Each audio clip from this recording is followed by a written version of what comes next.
Hey everyone, just quick intro to let you know that we've got some new Beard Guys t-shirts on sale. I threw together another design.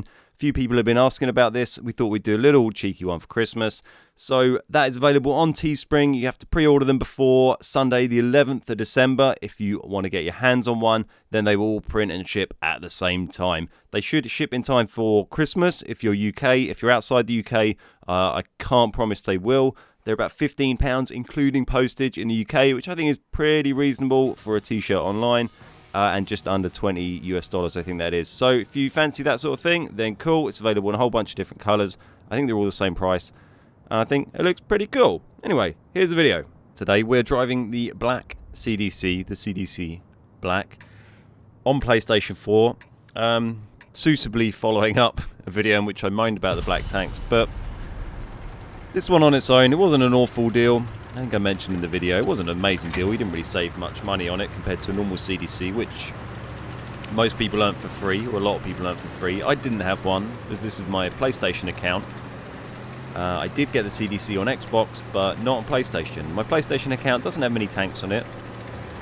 And I've been waiting for I wanted a French Premium because I'm considering doing the French Heavy line for Road to Tier 10. And also the British Medium line. I would have liked to have got the, was it FE201, the British Tier 7 new Heavy Black, 75% crew training boost. That would have been awesome for Road to Tier 10. I ain't going to pay £120 for it, so I didn't. So I got this one instead. I'd love the CDC, it's a really fun tank. It's got no armour, if you're not familiar with it, but it's very quick. It's got a very nice gun and very nice gun depression. So, and it's been very good fun so far. Also, I haven't had a good game on Overlord yet, so it's nice to put one of those up on the channel. And also, we are bottom tier. It doesn't have preferential matchmaking, so we're in a tier 10 game. So, so I thought this is a really nice one to show you guys. So this is going to be very useful for my Road Tier 10. Hopefully, I think so. The thinking at the moment for Road Tier 10 is it's either going to be just French heavies initially, or maybe even a bit of both. Lamb suggested. So there you go. See, pretty nice aim time, very quick tank, able to get his gun down nicely, get a nice hit to that bulldog.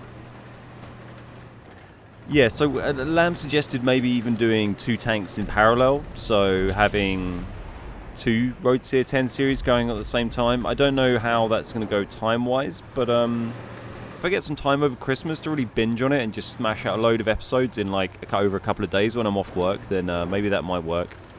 But it's looking like French heavies and Brit mediums are going to be pretty likely. My plan is to play this CDC a whole bunch, level up a crew.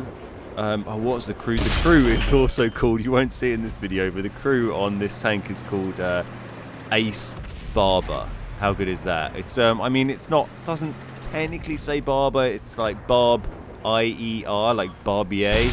But, you know, it looks pretty much like Barber, and his first name is Ace. So, and that wasn't, I didn't roll crew names, that was just the first one that came up. So, you know, I think Ace Barber's a pretty good beard-related dude to have to go with Rupert Assman, who did the first series. There's a nice Jagdtiger aiming for the tracking shot. Expect him to turn, he does not.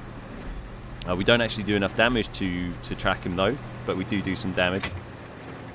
So, yeah, that's my plan. I think I'm going to enjoy that. You get a big old crew XP boost, or tank XP boost, I suppose, on these, which hopefully should help me out quite a bit leveling a crew up. It means I can have a good crew when I start going those French heavy tanks. I probably won't bother putting him on to those tanks until I get to sort of tier 5 when you actually play a decent amount of games in it. But yeah, it should help me get well on the way, get started. We got Rupert Assman up to about 9 or 10 skills, I think, by the 100. So hopefully we can do similar, if not better, in the French heavies.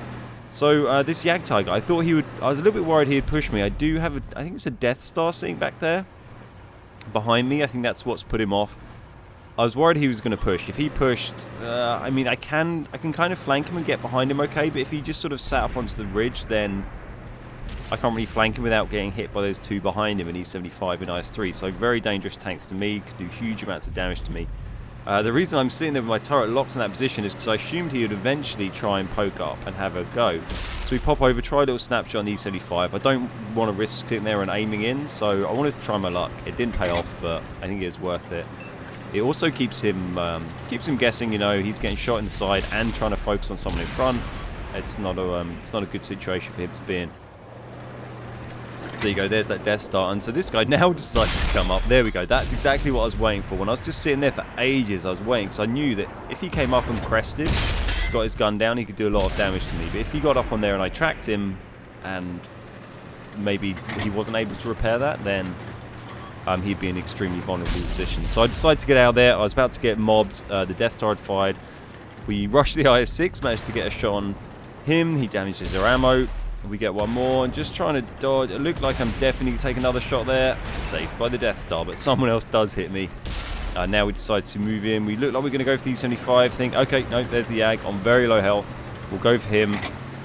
We'll just wait till this shot's definitely going to connect. There we go. You see that very nice gun depression. Now the E75 has taken down the Death Star that was with me, and there is another heavy nearby, but we managed to get an ammo damaging shot on the E75. Just trying to be annoying, trying to dodge his shots, and we get a lucky ammo rack to do 700 damage. Could probably circle an E75 pretty well in this tank, but a little bit tricky there because of the incline and the rough terrain. But it worked out right in the end, and we've managed to get 9 damage shots. We managed to hold on that flank pretty well with the help of, I think, what did we have? An E100. We had the Death Star behind me. You know, not a huge amount of tanks up there, but we kind of all did our bit.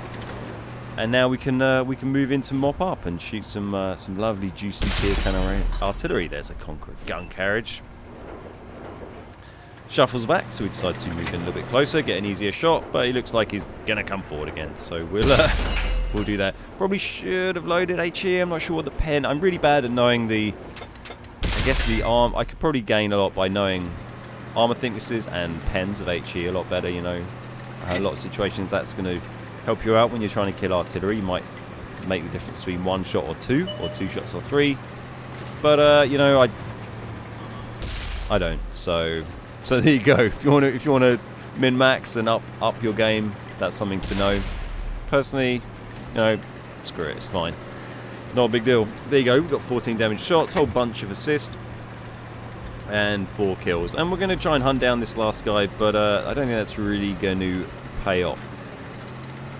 But yeah, CDC, I think this is going to be a fun tank for me. The other choice was the Liberté, or the FCM50T, which is a pretty popular tank. Where it's kind of, I guess it splits down the middle. A lot of people love it, a lot of people hate it. I think it's a very popular tank amongst some of the more like highly skilled players. It certainly seems to be. I don't know if that's, or maybe it's just a good for padding your WN8 tank, but it certainly seems to be popular amongst some veteran players.